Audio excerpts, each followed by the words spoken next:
When I walked through the courtroom doors, I felt every eye on me, piercing like needles. The air was charged, thick, almost suffocating.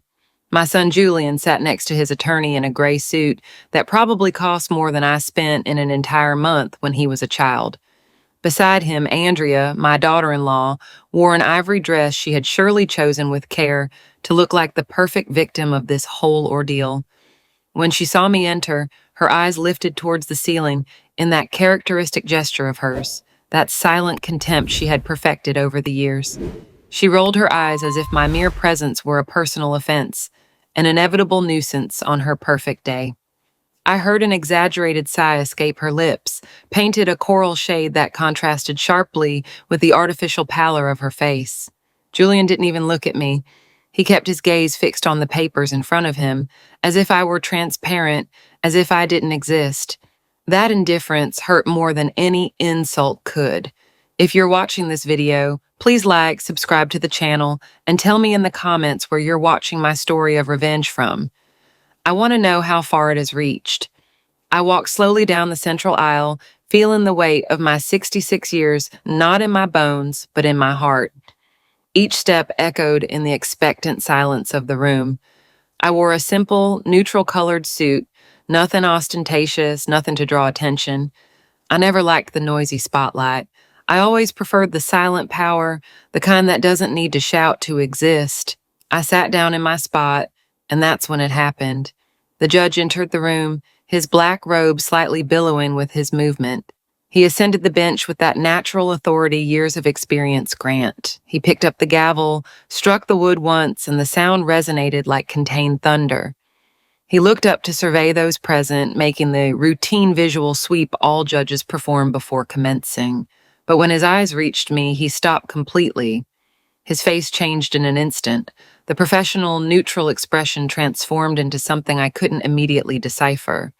Surprise, perhaps respect. Definitely.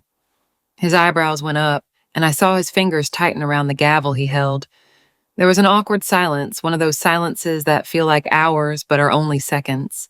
He tilted his head slightly, squinting as if he couldn't believe what he was seeing, and then he spoke. "Wait," he said in a measured, almost incredulous voice. "The accusations are against Ms. Davis?" He pronounced my adapted last name with a special weight, as if those two syllables held a meaning only he and I understood in that moment. "Veronica Davis." I watched Andrea exchange a confused look with Julian. He frowned, clearly annoyed by the interruption, by the tone of respect the judge had used with me. They didn't understand anything. They never understood anything. My son's lawyer quickly rose to his feet, nervously adjusting his burgundy tie. "Yes, Your Honor," he began in that practiced voice of someone who has rehearsed the same speech in front of a mirror. "We are here because my client, Mr. Julian Davis, the defendant's son, alleges that his mother, an elderly and possibly vulnerable woman, was manipulated by her late husband to inherit the entirety of the family's assets." He spoke of me as if I were a senile old woman, a fragile female incapable of independent thought. The judge didn't respond immediately. He looked at me again, this time with what seemed to be a mix of curiosity and something deeper. Recognition, perhaps. He rested his elbows on the desk and interlaced his fingers in front of his face, as if processing information that didn't square with what was before him. "Proceed," he finally said, though his voice was no longer as neutral as before. There was a different nuance, a caution that hadn't been there at the start. Andrea leaned toward Julian and whispered something I couldn't hear, but by the movement of her lips and the expression on her face, I knew she was upset, probably wondering why the judge had looked at me like that, why he had pronounced my name with such inexplicable reverence. She had always believed she controlled every situation, that her beauty and smooth talking were enough to get whatever she wanted. But in this courtroom, things didn't work the way they did at her superficial dinners with equally shallow friends. But for you to understand how I ended up here, how I ended up sitting in that courtroom accused by my own son of being a foolish, manipulative old woman, I need to take you back in time a little. I need you to see the complete story, not just this final chapter, because the truth is never in a single scene.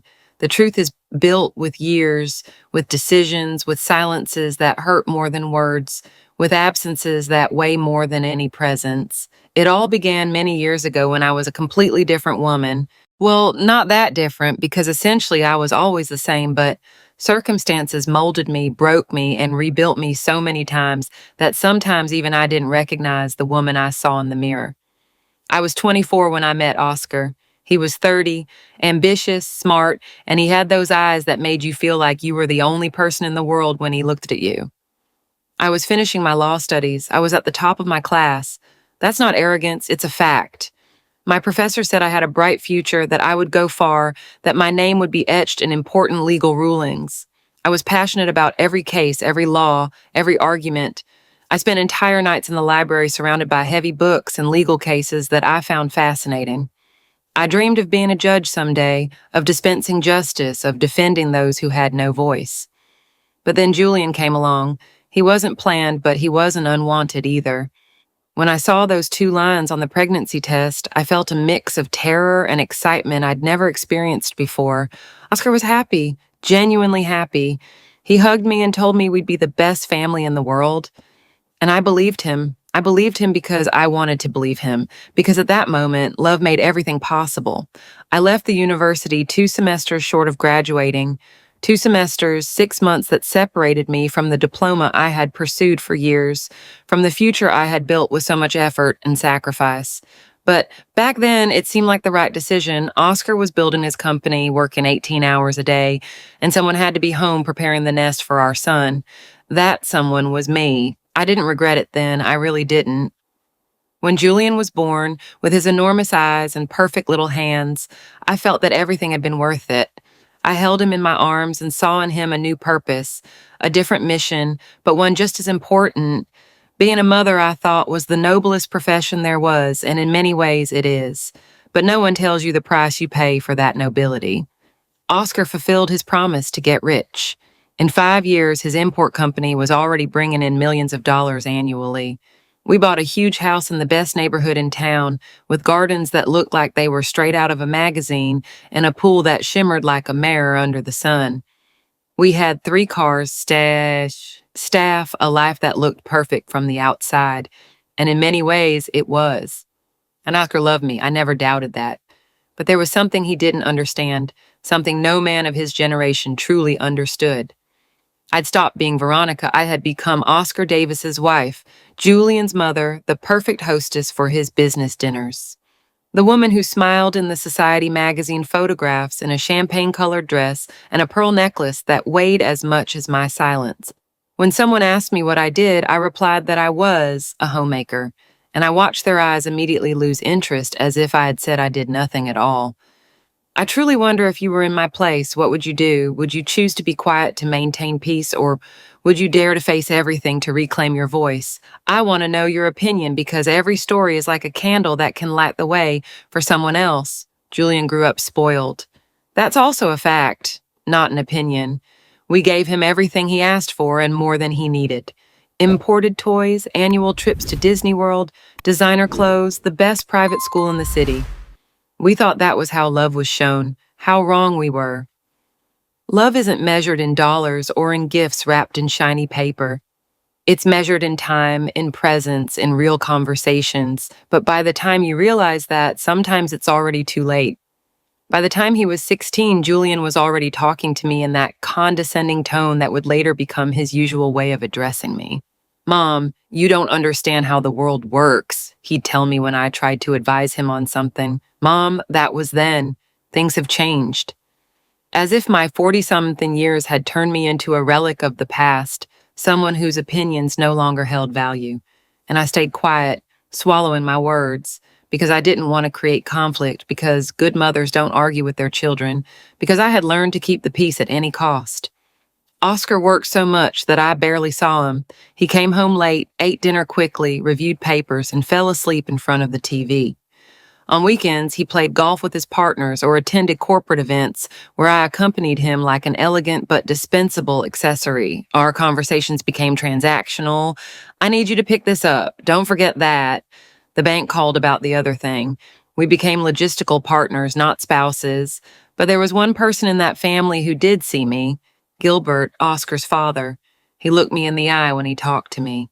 He asked real questions and expected real answers. Gilbert had been a lawyer all his life. He had retired at 65 with an impeccable reputation and a mind still sharp as a scalpel. He was a tall man with broad shoulders that the years hadn't managed to completely stoop, with silver hair combed back and large hands that always held a book or a newspaper. He came to the house every Sunday for lunch. It was the only family tradition that remained intact. And while Oscar took calls and Julian locked himself in his room with his video games, Gilbert and I would sit in the garden drinking coffee. We talked about everything: politics, history, legal case that came up in the news. He told me anecdotes from his years in the courts, about impossible cases he had won, about injustices he had corrected. One Sunday, I was 42 and particularly melancholy. Gilbert asked me something no one else had bothered to ask in years. "Veronica," he said, stirring the sugar in his cup, "you studied law, didn't you?" It wasn't a question, it was an affirmation. He knew the answer. I nodded silently, feeling something tighten in my throat. "And why did you stop?" he then asked, looking at me with those eyes that saw too much. I shrugged, trying to appear nonchalant. "For Julian," I replied. "Someone had to raise him."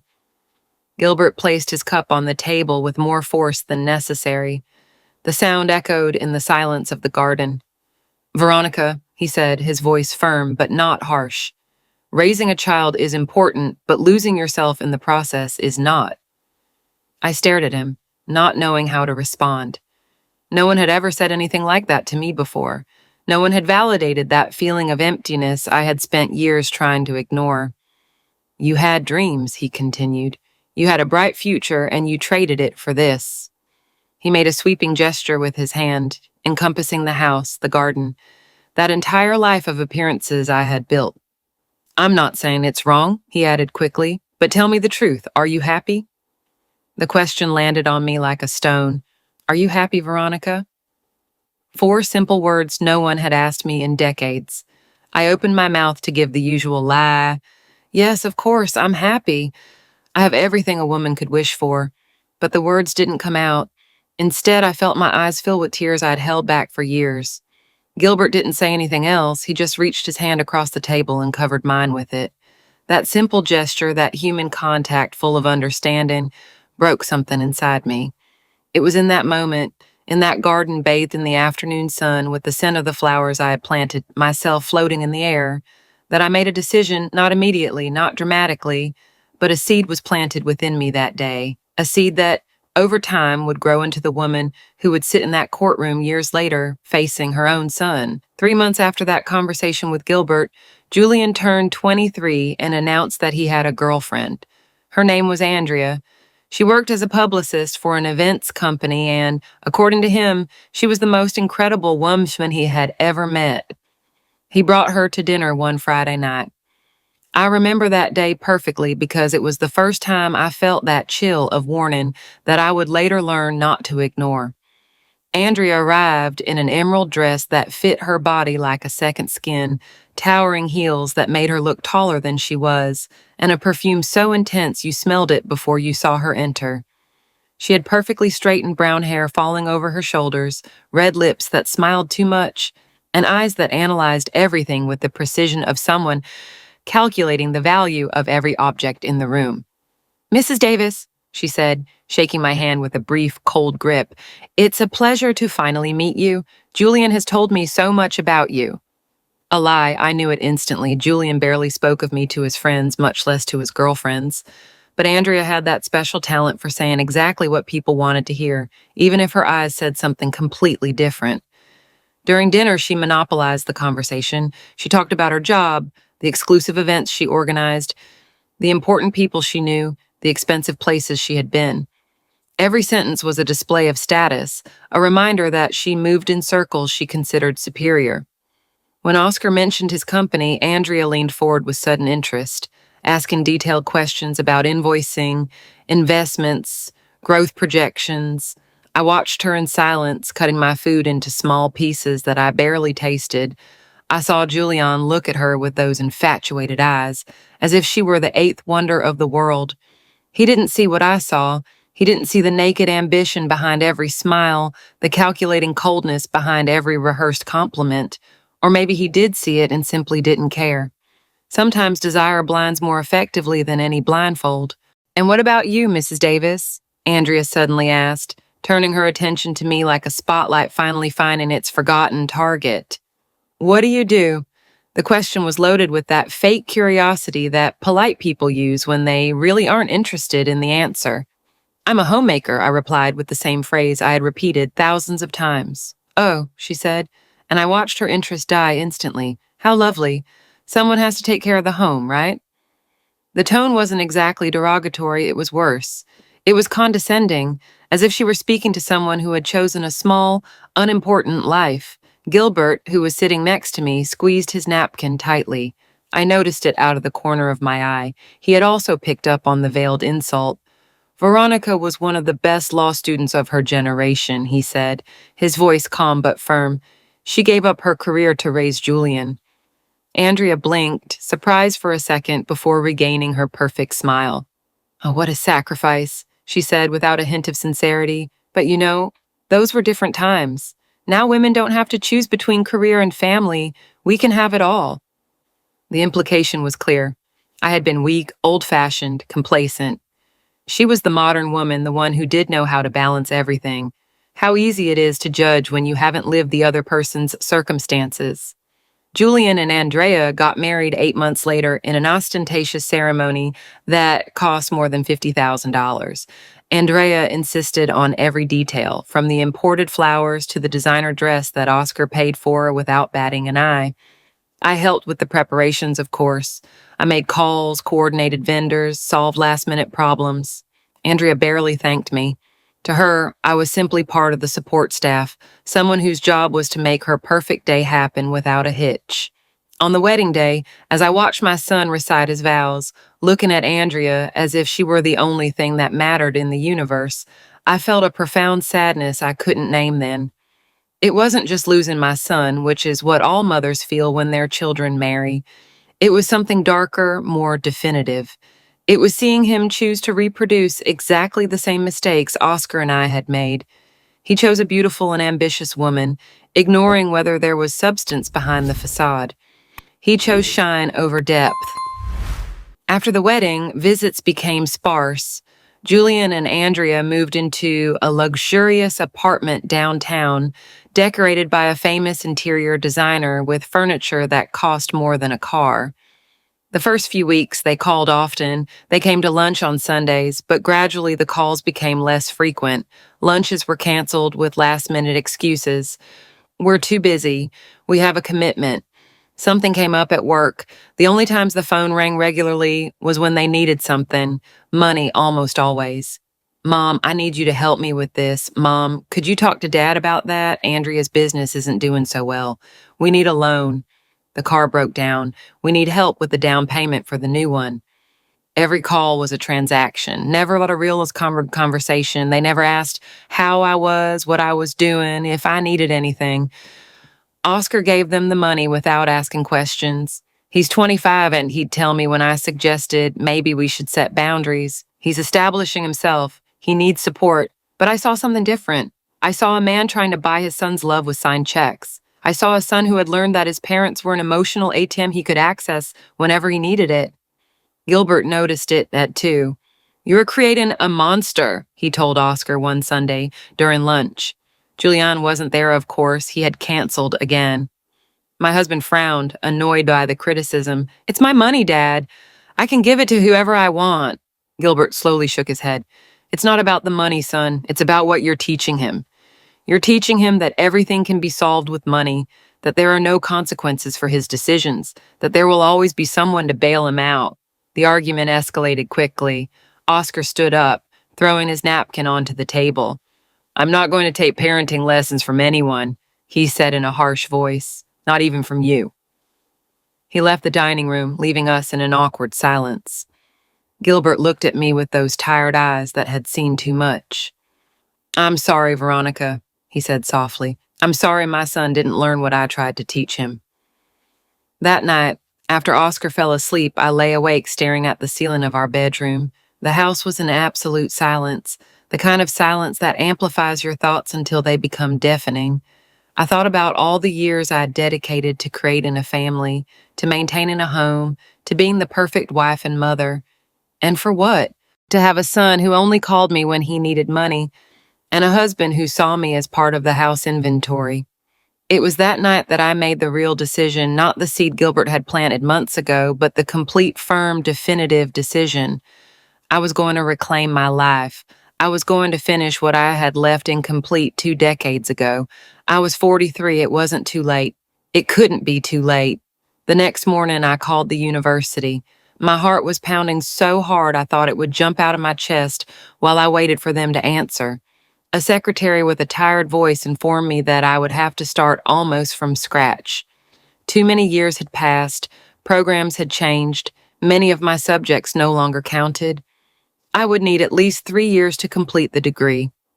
3 years. At 43, most people would think that was crazy. I thought it was my last chance. I didn't tell Oscar immediately, nor Julian. First, I needed to be sure.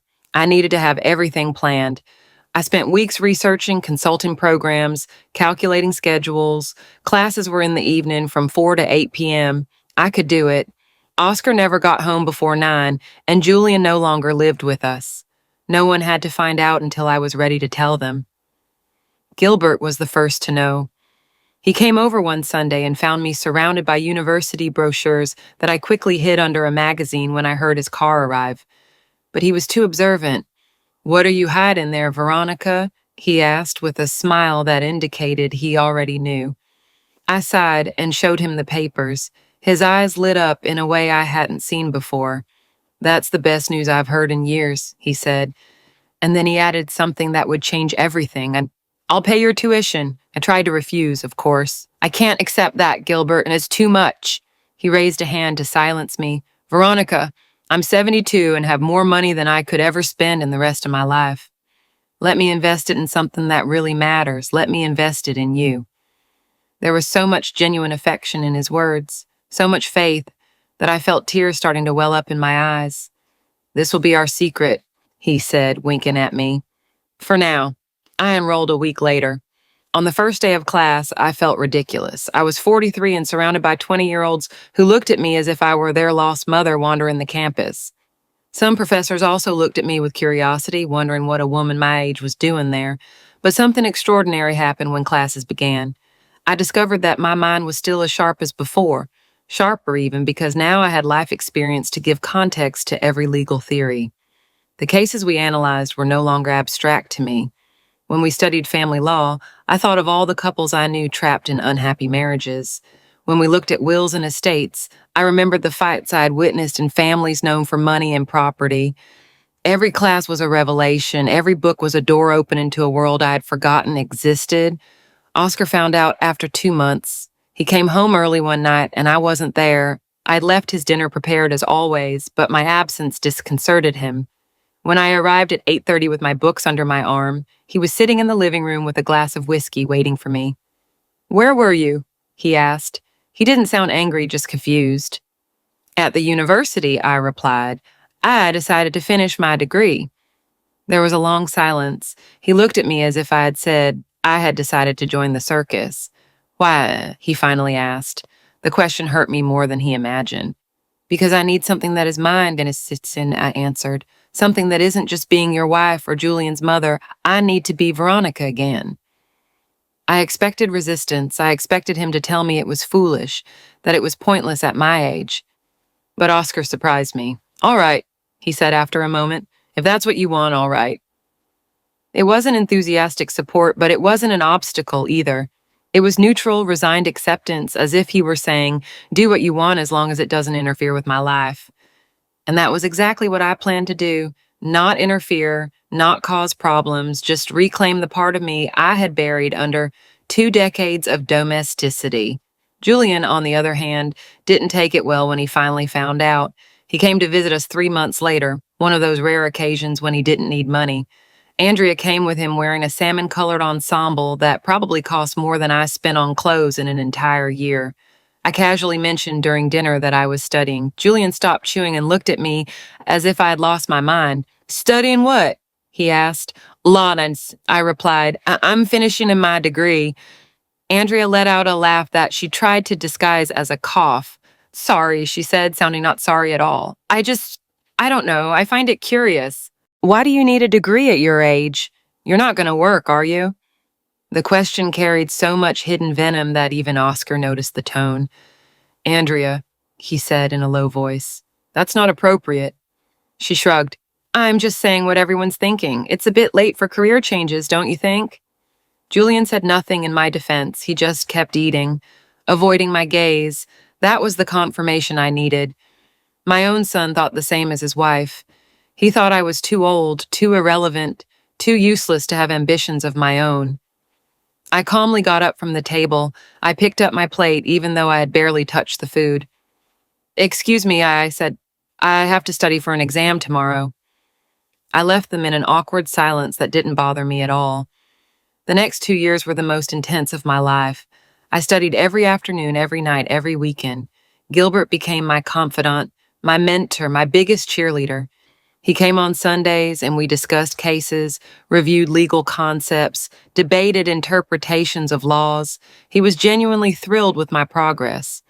He lent me books from his personal library, some so old the pages crumbled at the touch. He told me stories from his years as a lawyer that didn't appear in any textbook.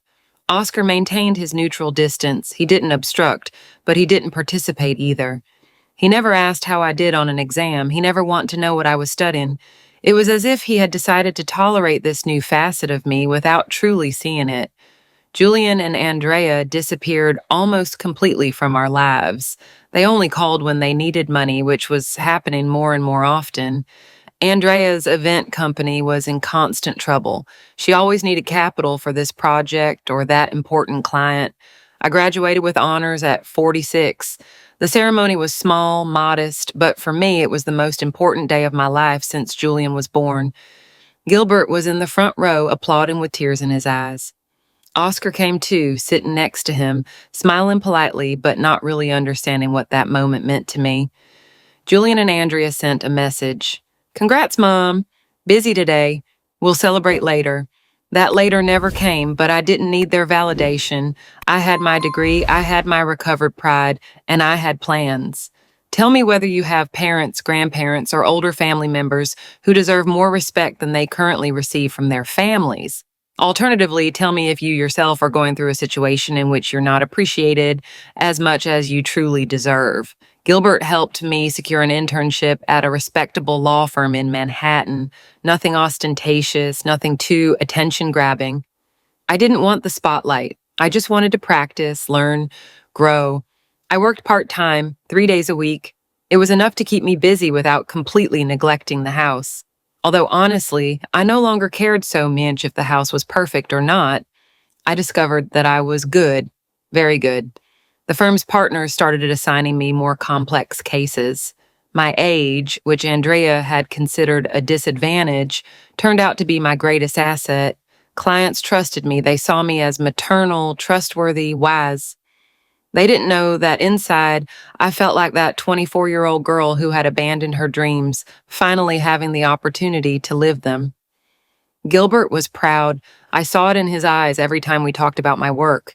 I knew you'd do it, he'd constantly tell me. I always knew you were special, Veronica. Don't let anyone tell you otherwise. Those words meant more to me than any professional recognition. 3 years after graduating, when I was 49, something happened that would change everything forever. Gilbert suffered a massive stroke while reading in his study. He was found 2 hours later, unconscious in his favorite armchair with a philosophy book open on his lap. He was rushed to the hospital, where he remained in a coma for 4 days that felt like 4 years. I went every day, sat by his bed, held his hand, and told him about my cases, about the small victories he celebrated so much. Oscar went too, of course. He was his father, but there was a difference in how each of us processed the situation. Oscar stayed 10 minutes, looked at the monitors with a worried expression, talked to the doctors about prognoses and treatments, and then left for work because business couldn't wait. I stayed for hours talking to Gilbert as if he could hear me, because a part of me believed he could. Julian showed up on the second day, Andrea came with him wearing dark sunglasses even though we were inside the hospital, as if the drama of the situation required accessories. "How long does he have, Van?" Julian asked, without even greeting me first. "We don't know," I replied, feeling rage starting to build in my chest. "It's not a matter of time, it's a matter of waiting to see what happens." Andrea looked at her watch, a gold Rolex that shone obscenely under the fluorescent lights. "We have an important dinner tonight," she murmured to Julian. "We can't stay long." They stayed exactly 15 minutes. Julian stood by his grandfather's bed, not touching him, not speaking to him, just looking at him as if he were a problem that needed to be resolved quickly. Andrea didn't even approach. She stayed by the door checking her phone. When they left, they promised to come back soon. They didn't return until the funeral. Gilbert woke up on the 5th day, opening his eyes slowly, confused, disoriented. I was there, holding his hand. "Veronica," he whispered in a raspy voice, "you always knew how to stay." Those words broke me. I leaned down and kissed his forehead, feeling tears run down my cheeks. The doctor said it had been a miracle that men his age rarely recovered from such severe strokes. But Gilbert was strong, stubborn. He wasn't ready to go yet. The following months were a slow recovery. Gilbert lost mobility on his left side. His speech became slower, more labored, but his mind remained intact, bright as ever. I hired nurses to care for him. I made sure he had everything he needed. Oscar paid the medical bills without complaining, but rarely visited. He was busy, always busy. Julian didn't show up once during those months of rehabilitation. One afternoon, 6 months after the stroke, Gilbert asked me to take him to his study. He wanted to talk to me alone. I helped him sit in his armchair, the same one where he had collapsed. He opened a drawer of his desk with his good hand and pulled out a manila envelope. "Take this," he said, extending it toward me. I looked at him, not understanding. "What is this?" "Open it," he replied with a tired smile. Inside were legal documents, many documents. My name appeared over and over. Gilbert had amended his will. He was leaving me his complete library, all his law books he had collected over 50 years of his career. He was leaving me $500,000 so I could establish my own law firm if I wished. He was leaving me his contacts, his archived cases, his complete professional legacy. "I can't accept this," I said, feeling my voice break. "You have a son, you have a grandson." Gilbert slowly shook his head. "Oscar has his own fortune. He doesn't need mine. And Julian, well," he paused, choosing his words carefully. "Julian learned to value money, but he never learned to value knowledge, character, real legacy. You do. You understand what truly matters. That's why I want you to be the one to continue what I started." He took my hand with his trembling one. "Promise me you won't waste this gift, Veronica. Promise me you'll be the brilliant lawyer I always knew you were." I promised him. How could I not promise him? This man had believed in me when no one else did. He had invested in me when my own family ignored me. I owed him everything. But there was something else in that envelope, a letter written in his trembling handwriting. It must have taken him hours to complete. I read it with tears falling onto the paper.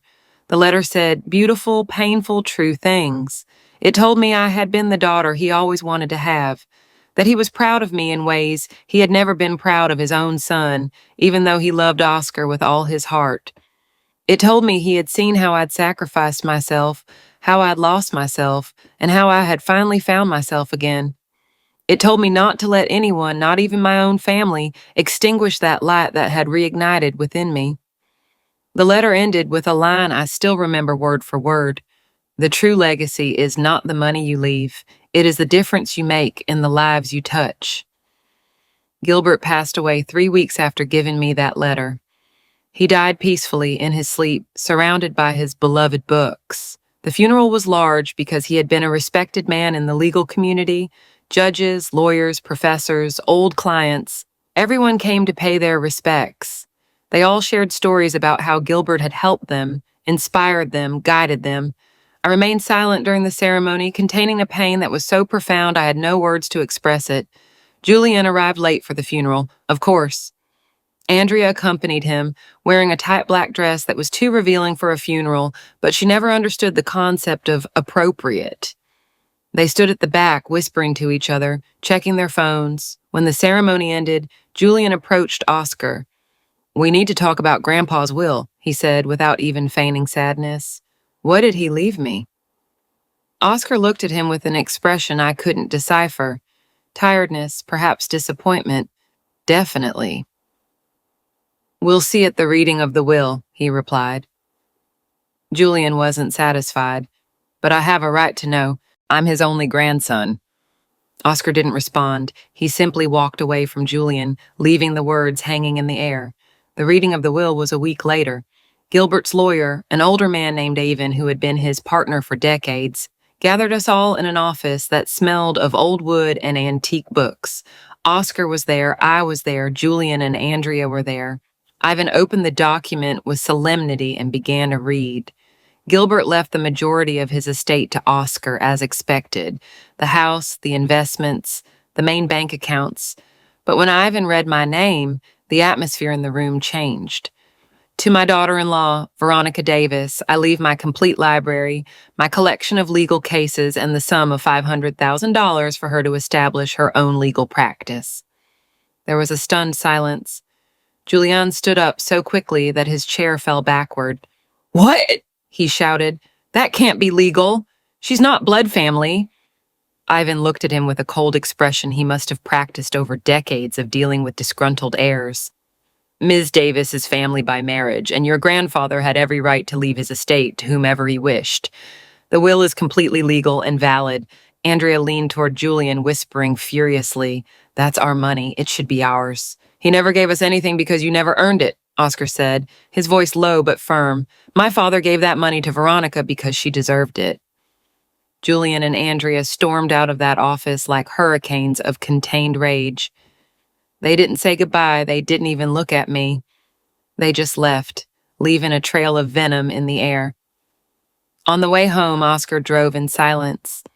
I looked out the window, processing everything that had happened, everything Gilbert had given me, not just the money, but the recognition, the validation, the tangible proof that someone had seen my worth when I myself had stopped seeing it. "My father loved you very much," Oscar finally said, breaking the silence. "More than I understood, I think." His voice sounded strange, as if he were discovering something about himself he didn't like. I didn't respond. There was nothing to say. Gilbert had been more of a father to me in those last years than any other male figure in my life. He had seen my potential when my own husband only saw the woman who ironed his shirts. The following months were a silent transformation.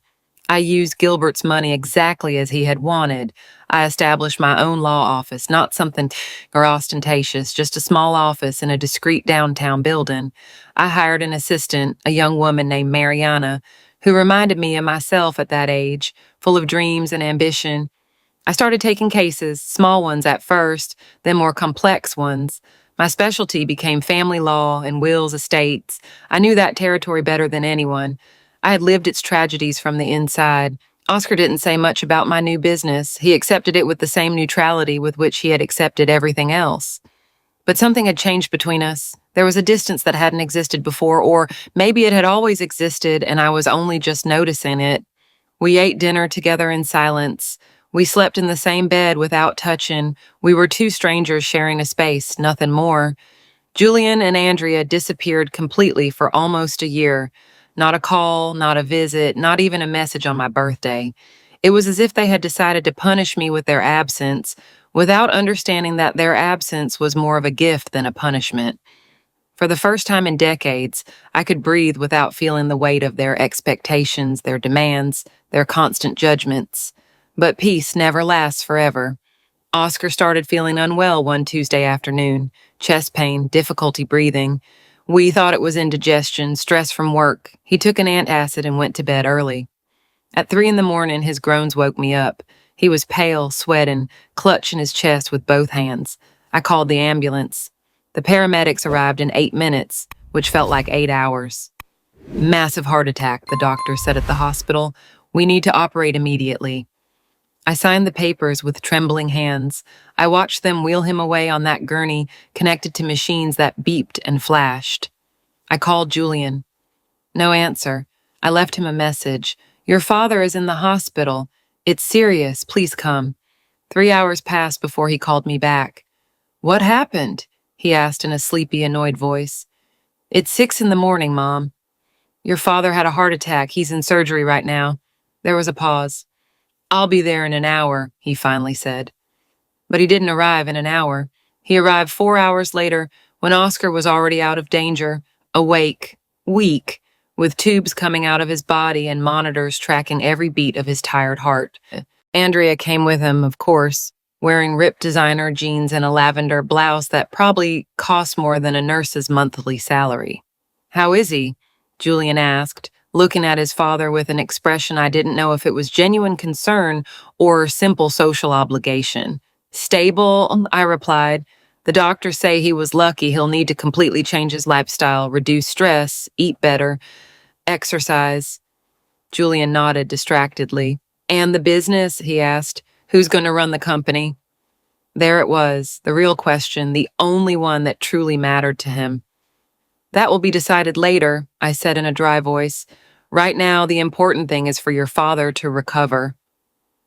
Andrea approached Oscar, touching his hand with those perfectly manicured, nude-colored fingers. Mr. Davis, she said in a saccharine voice, you had us so worried. Oscar looked at her as if he were seeing right through her, seeing the falseness, the rehearsed performance. They stayed 20 minutes, then Julian said he had an important meeting he couldn't cancel. Andrea murmured something about a client who was waiting. They promised to return the next day. They didn't return. I stayed at the hospital day and night for a whole week. I slept in an uncomfortable chair next to Oscar's bed. I ate what I could from the vending machines. I showered in the visitor's restroom. I didn't care. He was my husband. I'd spent 30 years with him. I wasn't going to abandon him now.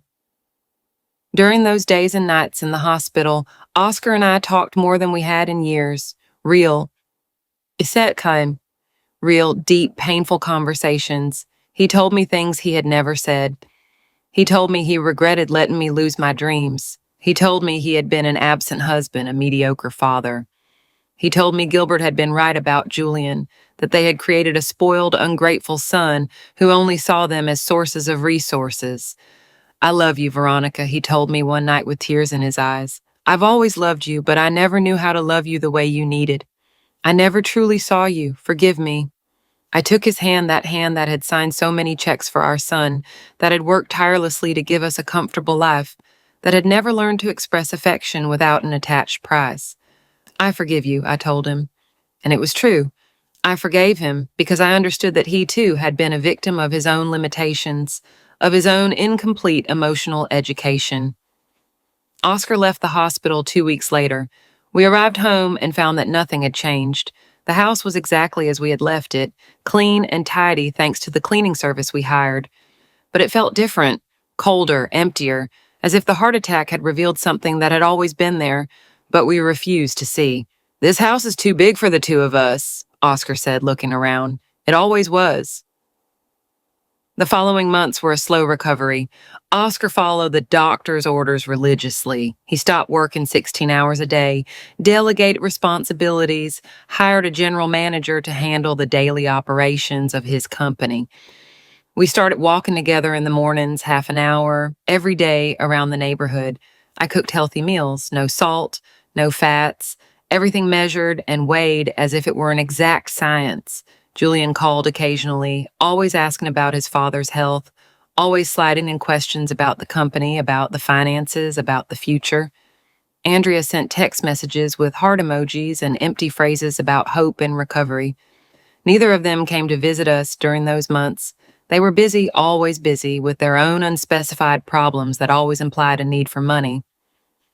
One afternoon, almost 6 months after the heart attack, Oscar called me into his study.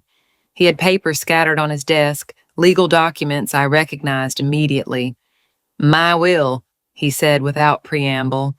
I need to amend it. I sat down across from him, waiting.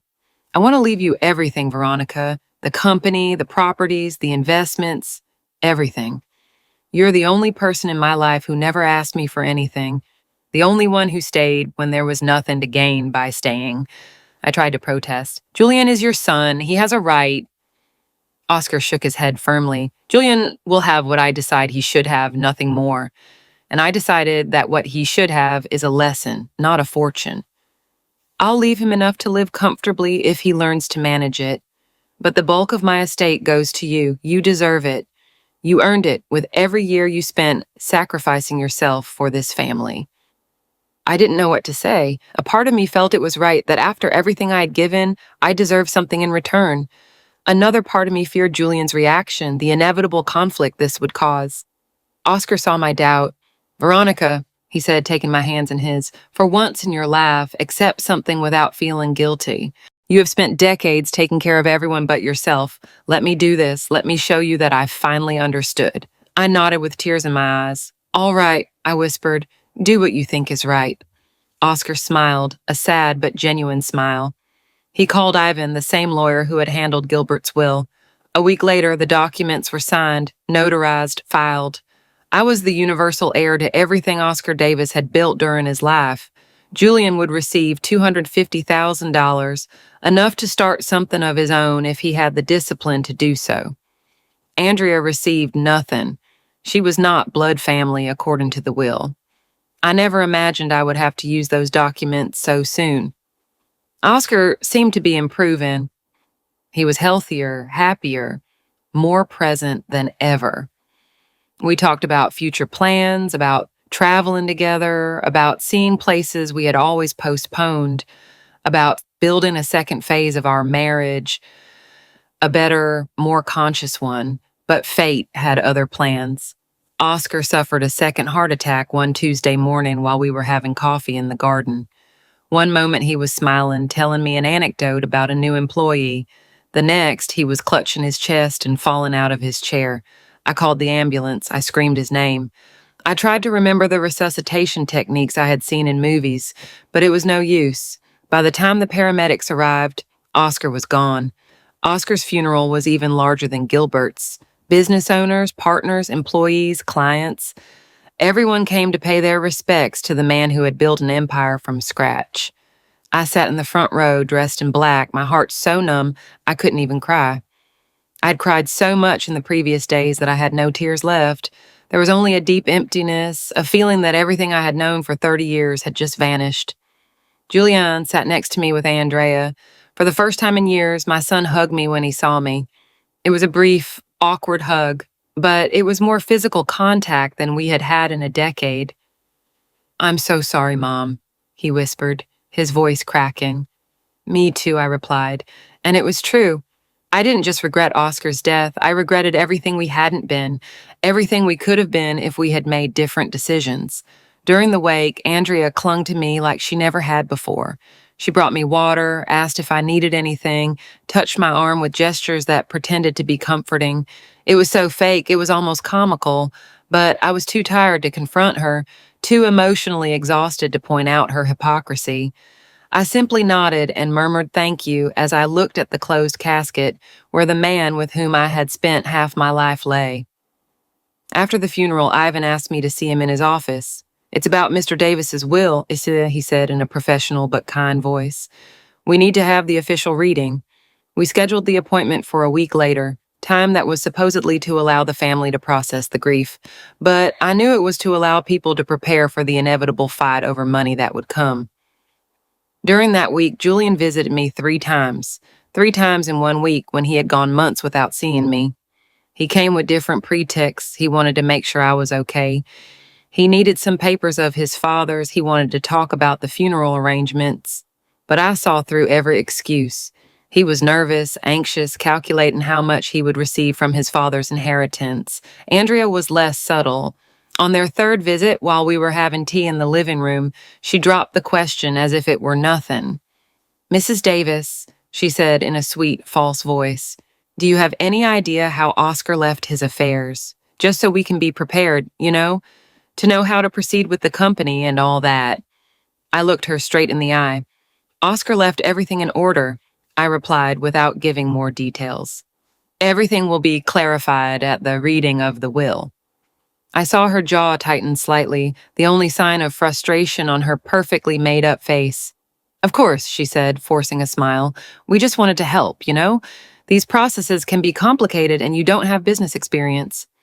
The condescension in her voice was so obvious it almost made me laugh. I don't have business experience, I thought, but I have a law degree and years of experience navigating estate cases much more complex than this. But I didn't say anything. I let her think what she wanted. The day of the will reading arrived. We all gathered in the same office where we had read Gilbert's will years ago. Ivan was behind his desk with the documents in front of him. Julian was seated with his hands clasped, anxious. Andrea was next to him with a smile that was meant to be appropriate but didn't reach her eyes. I was in the other chair, calm, knowing what was coming but not gloating about it. Ivan opened the envelope and began to read in that monotonous voice lawyers use for legal documents. First were the small things, donations to charity, gifts to loyal employees, administrative details. Julian shifted impatiently in his chair, waiting to hear his name, waiting to hear the amount that would change his life forever. Finally, Ivan reached the main part. To my son, Julian Davis, I leave the sum of $250,000 with the hope that he will learn to value the work and discipline required to build something meaningful. There was a silence. $250,000? Julian repeated slowly, as if he couldn't believe what he was hearing. Only $250,000 out of a fortune of millions, Ivan continued unmoved. The rest of my estate, including the Davis Imports Company, all properties, investments, and bank accounts, I leave in its entirety to my wife, Veronica Davis, who has been my loyal partner for 30 years and who deserves the financial security I did not always provide her emotionally. The silence that followed was deafening. Julian stood up so violently that his chair tipped over. "This is a joke," he screamed. "It has to be a joke. She manipulated him. It's obvious. An old woman who didn't even finish college until a few years ago, who never worked a real day in her life, and suddenly she gets everything." Ivan looked at him with an impassive expression. "Your father was in full possession of his mental faculties when he made this will. It was his completely voluntary decision. The will is legally sound." Andrea had also stood up. Her face, normally controlled and perfect, was red with rage. "This isn't gonna stand," she said, her voice trembling. "We're going to contest this will. We're going to prove that she manipulated him, that she took advantage of his vulnerability after the heart attack. No judge is going to allow a woman who did nothing but cook and clean to keep an empire she didn't build." I slowly, calmly stood up. "You can try whatever you want," I said, my voice quiet but firm. "But the will is legal, valid, and incontestable." Oscar knew exactly what he was doing. Andrea let out a humorless laugh full of venom. "Please, you have no idea how to run a company. You're going to ruin everything Oscar built in less than a year. The best option is for you to transfer control to us, who know how real business works." There it was, the real motive behind all that fake concern, all those condolence messages, all those visits during the funeral week. They didn't care about Oscar. They didn't care about me.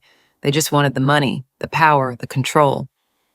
They had been waiting for this moment, planning their move, calculating how to take what legally belonged to me. Julian took a step toward me. His face was transformed by rage. I no longer recognized the child I'd carried in my arms, who I'd fed and cared for.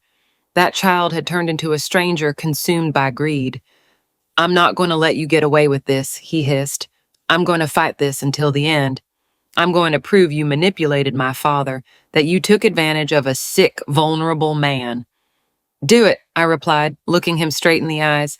"Take me to court if that's what you want, but be prepared to lose because I didn't manipulate anyone. Your father made this decision after years of seeing who truly cared about him and who only cared about his money. After years of seeing who was present and who only showed up when they needed something." Andrea grabbed Julian's arm. "Let's go," she said. "It's pointless talking to her. She's clearly enjoying this. Let's get a lawyer and settle this the right way." They left the office, leaving a trail of threats and promises of legal warfare. The door closed behind them with a slam that shook the walls. I sat down again, feeling the weight of what had just happened. Ivan looked at me with a sympathetic expression. "I'm sorry, Veronica," he said. "I know this isn't the way you wanted things to turn out." I shook my head. Don't apologize. Oscar knew exactly what he was doing. He knew this would happen and he still made this decision. I have to respect that. 2 weeks later, I received the lawsuit papers. Julian and Andrea were suing me for undue influence, alleging that I had manipulated Oscar when he was in a vulnerable mental state. After his heart attack, they demanded that the will be invalidated and the assets distributed according to intestate succession laws, which meant Julian would receive half of everything as the sole child. I read the documents with professional calm, analyzing every argument, every allegation. They were weak, predictable, easy to refute. But I knew this wasn't about the legal strength of their case. It was about pressure, about making me feel guilty, about betting that I would give in to avoid the public scandal of a legal battle against my own son. But they had miscalculated. I was no longer the woman who yielded to keep the peace.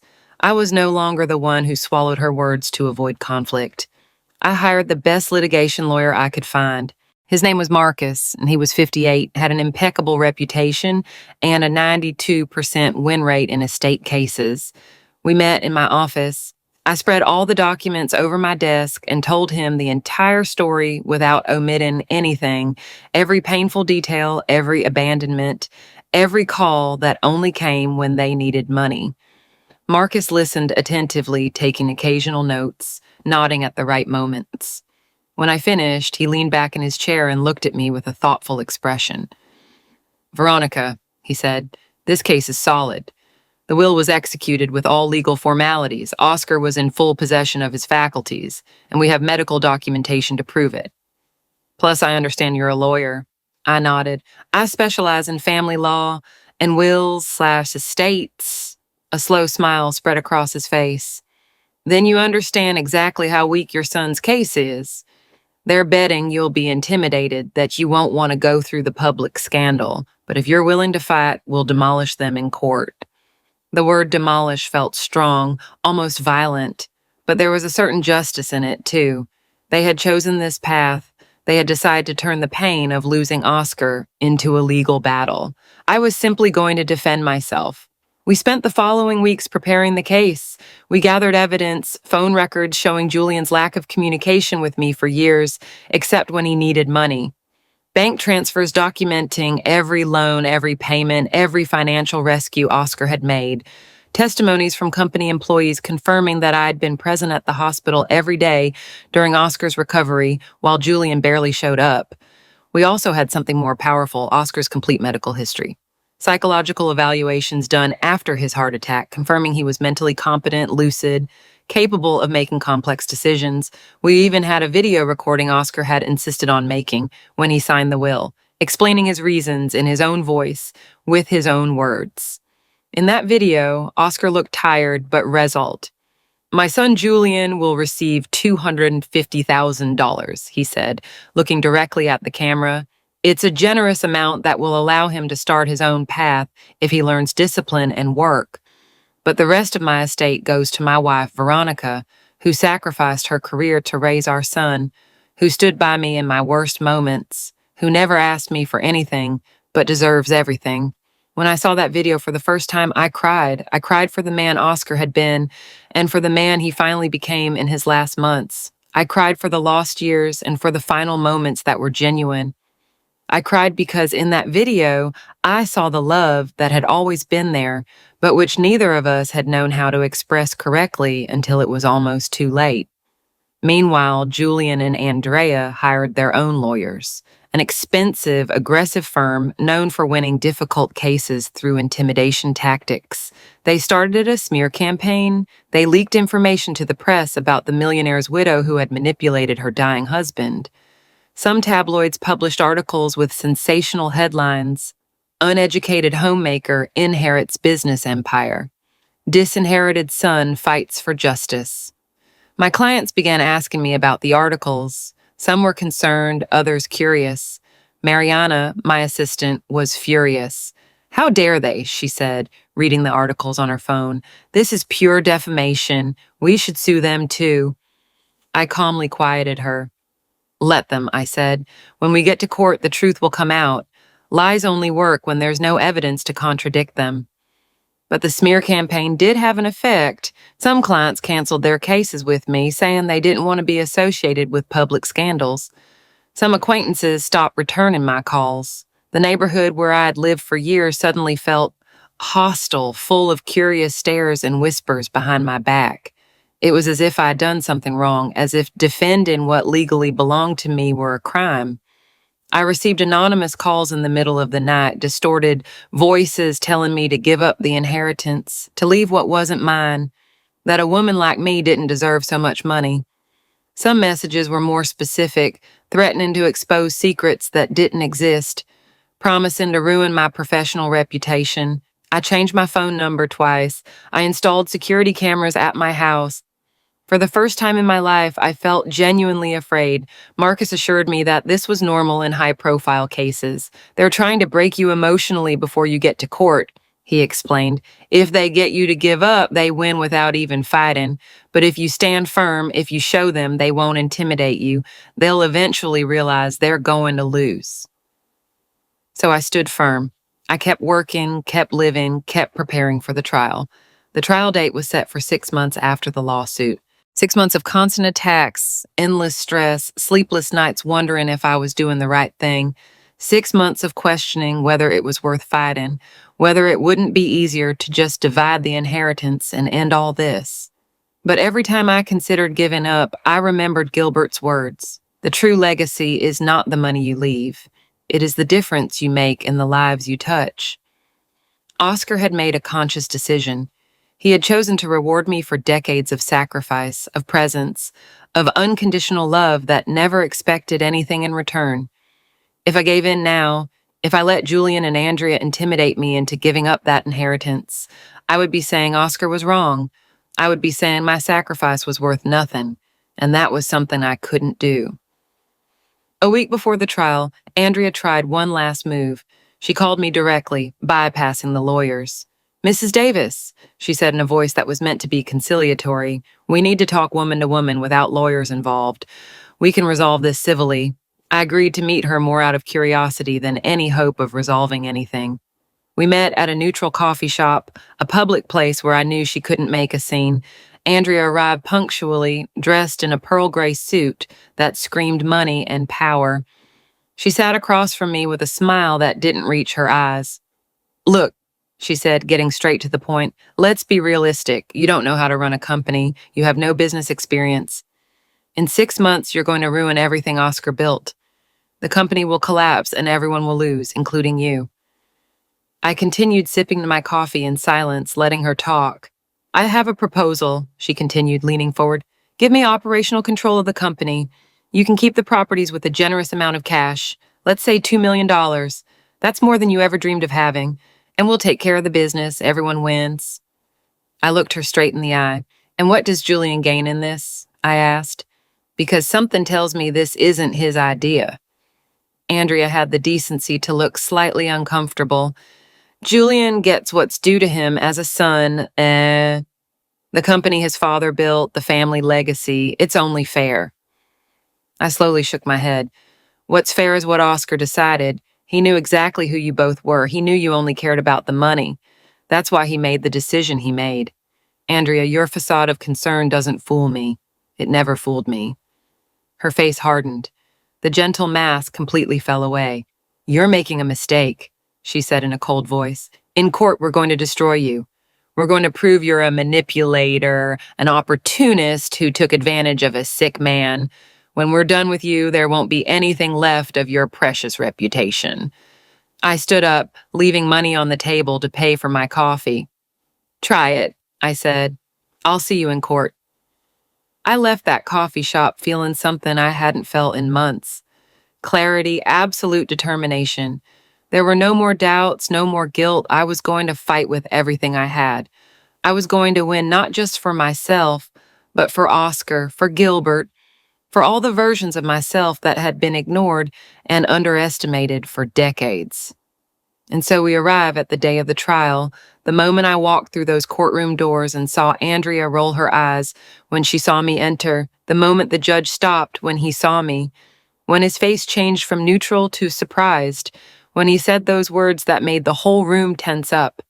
"Wait, The accusations are against Ms. Davis, Veronica Davis. The judge took off his glasses and looked at me with renewed attention.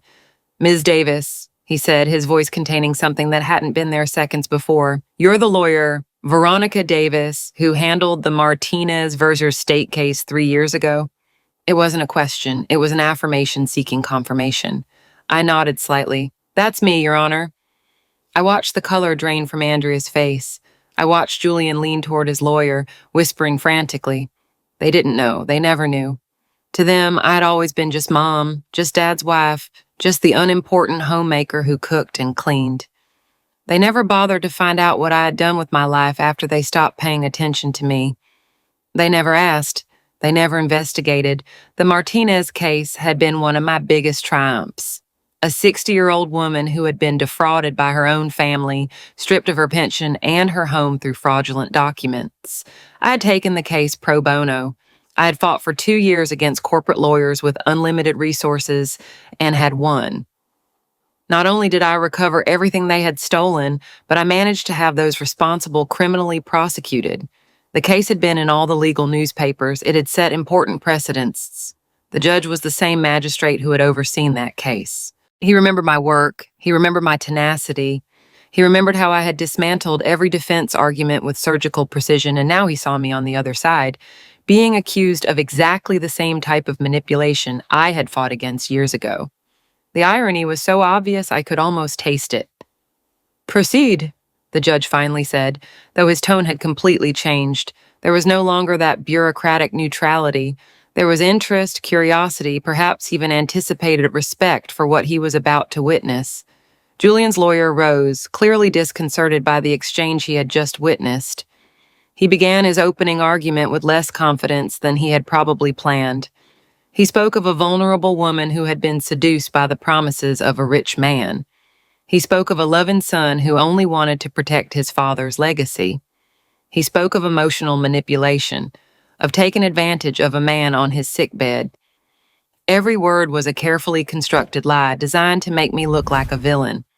I listened expressionlessly, taking occasional notes, waiting for my turn. When Marcus stood up to present our defense, the atmosphere in the room changed. He had a presence that demanded attention, a voice that filled the space without needing to shout. Your Honor, he began, what we are witnessing here is not a case of manipulation. It is a case of consequences of decades of emotional neglect, of calls that only came when money was needed, of a mother who was treated like an ATM by her own son. He methodically presented the evidence. Phone records showing years of silence from Julian, interrupted only by requests for money. Bank transfers documenting more than $500,000 given to Julian and Andrea in loans that were never repaid, and testimonies from hospital staff confirming that I had been present at the hospital every day during Oscar's recovery, while Julian barely showed up once during weeks. Then came the video. The lights dimmed and Oscar's voice filled the room. I watched him on the screen, sitting in Ivan's office with that serious expression he wore when making important decisions. I heard his words, explaining exactly why he had made that decision, why I deserved that inheritance, why Julian needed to learn lessons that easy money had never taught him. When the video ended, there were tears in my eyes, but there were also tears in the eyes of some people in the audience. Julian's lawyer tried to discredit the video. He argued that Oscar had been on strong medication, that I could have been off camera instructing him what to say, that a man in his condition was vulnerable to manipulation.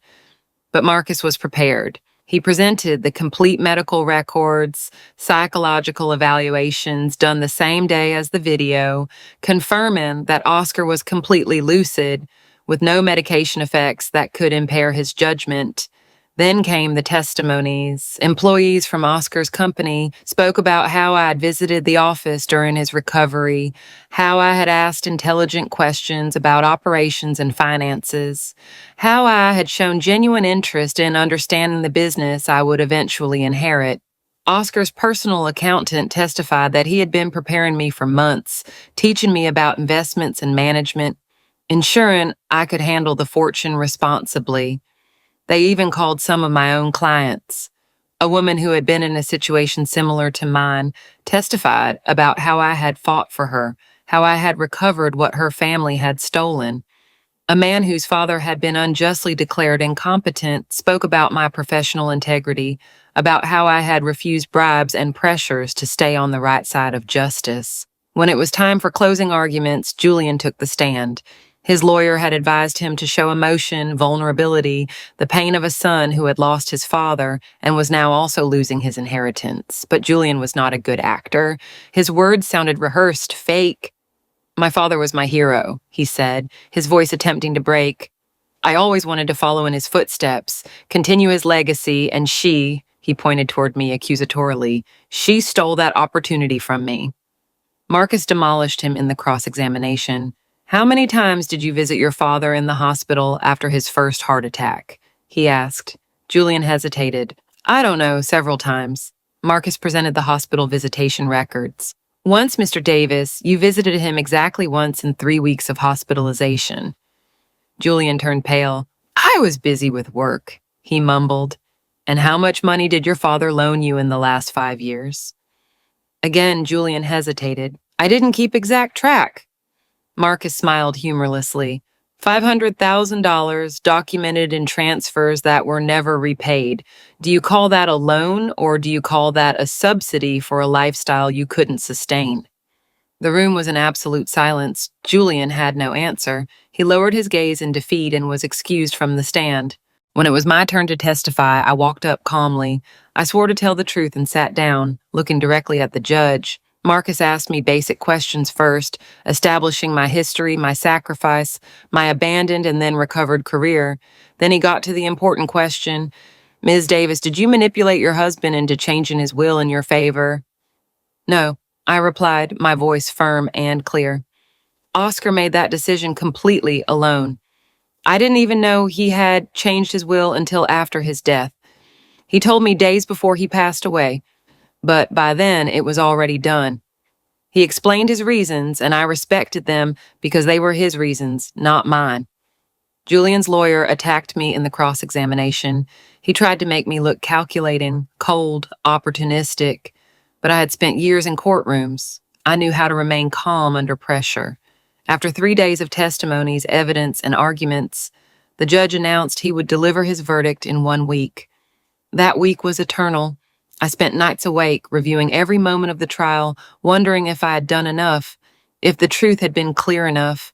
Marcus assured me we had won, that it was obvious to anyone who saw the evidence, but the fear persisted. On the day of the verdict, the room was packed. The judge entered with a serious, unflappable expression. After reviewing all the evidence presented, he began, "I have reached a clear conclusion. The will of Mr. Oscar Davis is completely valid. It was executed with full mental capacity, without coercion or undue manipulation. The plaintiff's allegations are unfounded and are dismissed in their entirety." I felt something inside me release, a weight I had been carrying for months finally lifting. The judge continued, "Furthermore," he said, looking directly at Julian, "this court observes that this case appears motivated not by justice, but by avarice. Mr. Davis, Sr. made a conscious decision based on years of observing his son's behavior. This court respects that decision." Julian and Andrea left the courtroom without looking at me. I watched them walk away. Their dreams of easy wealth destroyed, their true nature exposed before everyone. I felt no joy in their defeat. I only felt sadness for what we could have been and never were.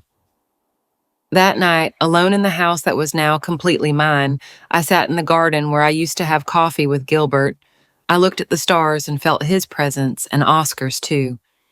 "Thank you," I whispered to the wind.